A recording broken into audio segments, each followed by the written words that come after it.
আসেন না ভাই।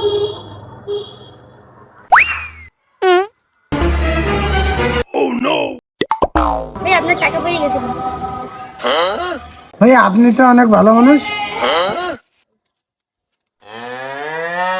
কি ভাই এই জায়গা তো 1,000 টাকা তো ছিল না, আমারও তো 2,000 টাকা ছিল। কি বলেন ভাই, আপনার কিন্তু 1000 টাকাই ছিল, আমি পাইলাম, পাইয়েতে নিই না, এমনি দিয়ে দিলাম। এ তুই আমার টাকা নিছিস, তুই ভালো চাচ্ছিস? হ্যাঁ, টাকা দেখা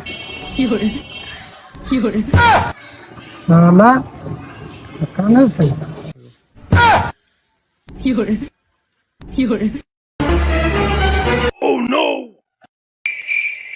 শালা চালাক কি করিস? আমি তো মানুষে এভাবেই করি খাই। যা ওঠ। বুঝলাম না, মানুষের উপকার কইরা দোষেই গেলাম।